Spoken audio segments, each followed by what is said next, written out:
Iya, Mbah.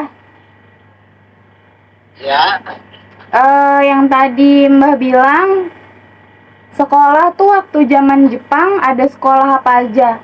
Ada SD, apa SMP, ada SMA gitu. namanya sekolah rakyat. Hmm, namanya sekolah rakyat. Bukan bukan SD, apa namanya? Sekolah rakyat. SL, masih SL, belum ada SD. SR itu setingkat sama SD. Apa gimana? Iya, Oh, namanya kan sama. oh iya iya. Terus Sama. SMP-nya tuh ada nggak, Mbak? Belum dari panggil enggak. SMP-nya ada nggak?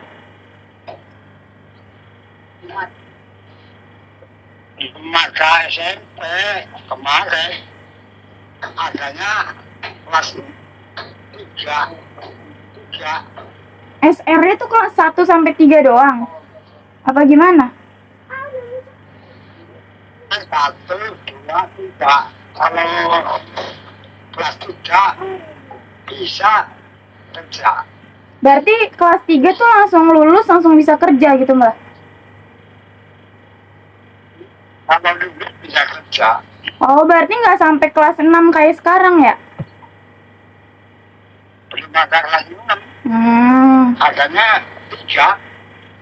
Nah, dulu tuh yang boleh sekolah tuh ada golongan-golongan gitu nggak, Mbak? Kayak yang sekolah harus yang orang kaya, apa yang boleh sekolah cuma laki-laki doang gitu?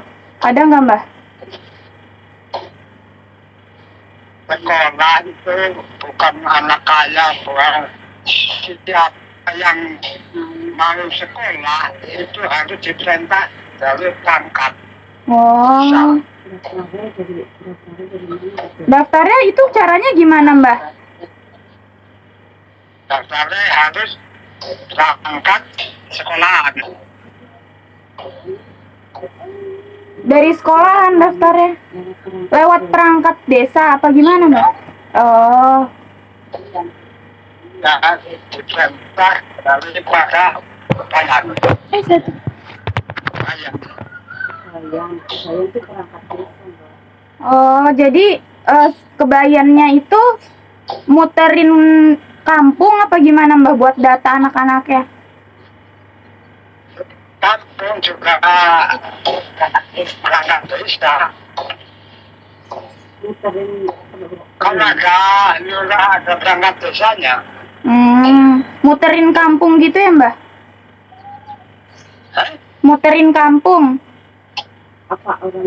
Apa orangnya yang datang? Kalau masuk sekolah begini, lihat Mbak, lihat, ini begini. Kalau belum bisa begini, nggak bisa sekolah. Gimana, Mbak?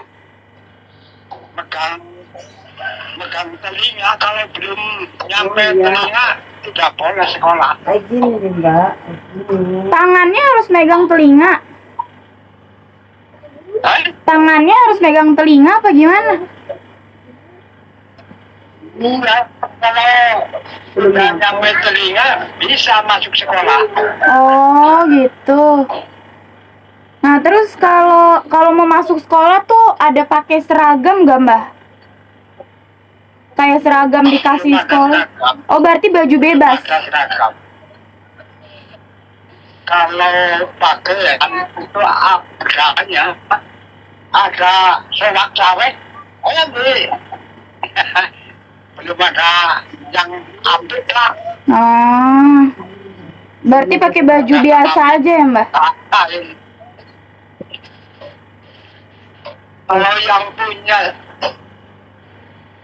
baju itu harus tenun desa, tenun kampung. Orang kampung yang tenun bukan pabrik. Oh, iya iya. Jahit sama orang-orang kampung ya, Mbak? Iya, tenun kampung. Dibikin katok, kelambi. Terus kalau jam sekolahnya tuh kira-kira waktu zaman Jepang itu dari jam berapa sampai jam berapa, Mbah? Kalau sekarang kan dari pagi sampai sore gitu. Nah, kalau dulu tuh berapa jam? Masuknya Masuknya pagi apa jam berapa? masuknya pukul 8 sampai pukul 10. Cepet banget dong ya, Mbah? Kami jam 10 sampai jam 1. Jam 1 masuk lagi pukul jam 4. 3 kali sehari. Oh, 3 kali sehari. Sehari masuknya 3 kali. Tapi boleh pulang dulu gitu. Ganti-ganti kali. Nah, masuknya kan pilihan anak, bukan anak. Oh, Ganti. ganti anak. Ganti-ganti. Oh, kirain sama. Terus waktu zaman dulu tuh Mbak, kalau sekolah diajarin bahasa Jepang nggak? Apa budaya Jepang gitu kita suruh ngikutin? Kalau bilangan sih nggak Jepang biasa, Jawa. Tapi diajarin bahasa Jepang. Kalau bahasa Indonesia belum lancar, yang penting ya bahasa Jawa. Sesuatu yang berarti loh. Agamanya juga Jawa. Sekolah itu tinggal ya diajarin. Berarti nggak diajarin bahasa Jepang, Mbak? Iya, masih Jepang. Ratunya ya juga ratu Jawa.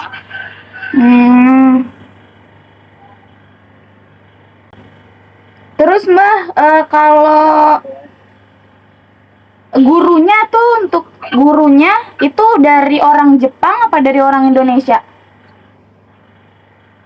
Orang Jawa. Oh, orang Jawa, berarti bukan dari orang Jepang ya? Jawa. Jas, pakai belangkon, ngerti belangkon? Ngerti. Pakai bebel. Belum ada, tahun celana ini belum ada. Bebedan. Terus nih Mbah, terakhir nih, ada nggak sih Mbah budaya Indonesia yang sampai sekarang tuh ada tapi nggak taunya itu diajarin sama Jepang? Ada nggak Mbah kayak gitu? Ajarannya ya Jawa, bahasa Jawa. Berarti ajaran Jepang yang dari dulu diajarin tuh nggak ada yang sampai sekarang ya Mbah? Nggak ada ajaran Jepang.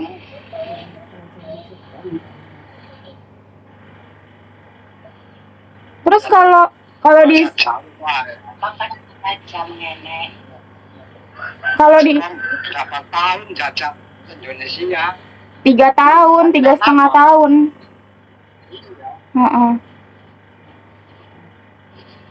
Nah dulu tuh kalau sekolah yang waktu zaman Jepang tuh diajarinnya cuma sekedar belajarnya doang atau ada kayak diajarin militer gitu Mbak? Nggak, itu sekolahan. Bilangan sekolahan. Kalau di ulang sekolah udah cukup. Bahasanya ya bahasa Jawa, tulisan juga Jawa. Toroko, apa yang ngerti warna Toroko? Tahu.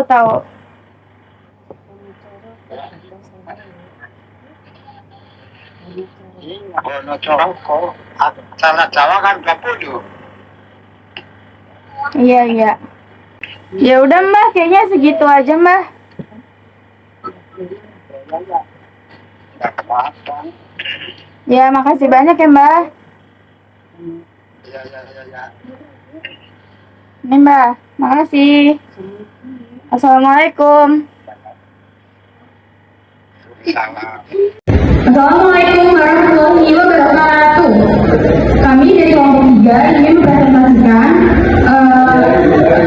hasil dari penelitian yang telah kami lakukan, yaitu dampak penjajahan Jepang dalam bidang pendidikan dan budaya. Sebelumnya izinkan saya untuk memperkenalkan anggota kelompok.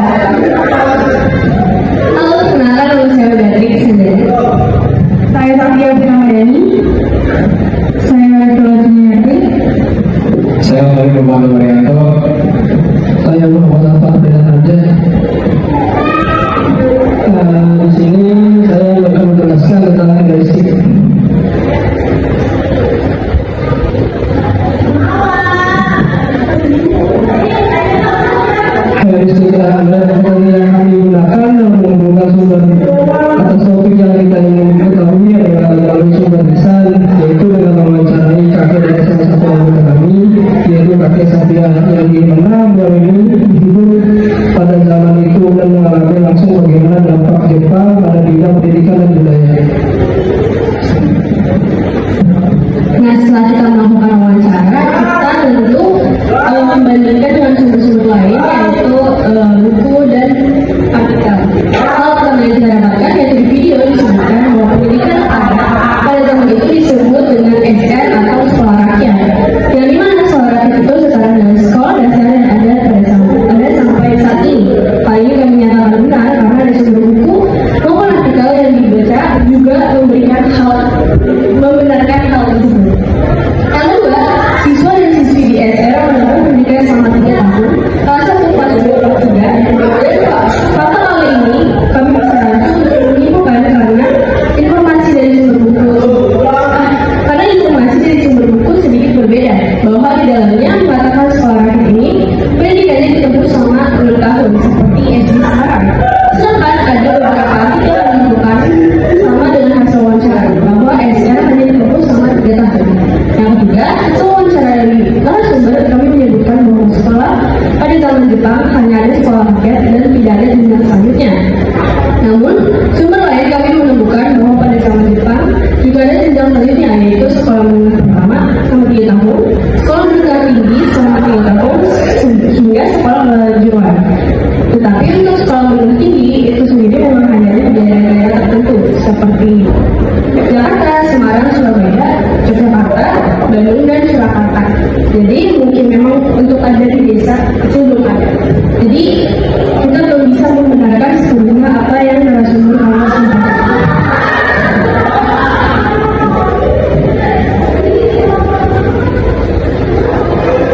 Keempat, saat masa penjajahan Jepang, pendidikan berdasarkan kelas sosial yang sebelumnya berlaku di era Hindia Belanda telah dihapuskan.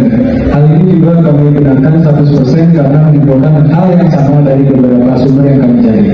Kelima, syarat daftar sekolah rakyat yang cukup unik saat zaman Jepang yaitu adalah dengan cara tiap anak harus memegang telinga kanan dan tangan kiri melewati bagian atas kepala. Jika tangan bisa meraih telinga itu, maka dinyatakan dia bisa memulai masuk sekolah. Karena pada zaman itu, sebagai orang tua maupun anak tidak menyadari dia sudah menginjak umur berapa dan tidak pula tahu kapan tahun lahirnya. Yang keenam, tenaga pendidik untuk sekolah pada zaman Jepang adalah orang Indonesia asli. Dari itu kami juga membenarkan hal tersebut karena dari isi buku yang menjadi sumber kami juga menyebutkan bahwa guru-guru malah itu melakukan pelatihan atau yang disebut dengan indoktrin yang berpusat di Jakarta dan dilakukannya selama 3 bulan. Nah, yang ketujuh, narasumber kami menyebutkan bahwa saat itu sekolah masih lebih sering menggunakan bahasa daerah dibanding bahasa Indonesia. Hal itu benar karena pada zaman itu baru mau mulai diberlakukan untuk bahasa Indonesia dipakai sebagai bahasa sehari-hari di sekolah. Jadi wajar saja jika tahun itu narasumber kami belum terlalu fasih dengan bahasa Indonesia, walaupun sudah mulai mempelajarinya sedikit-sedikit. Dan yang kedelapan, dari isi buku yang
kami dapatkan adalah bahwa saat masa penjajahan Jepang saat itu memberikan kebijakan baru dalam bidang pendidikan dan budaya. Oke, sekian dari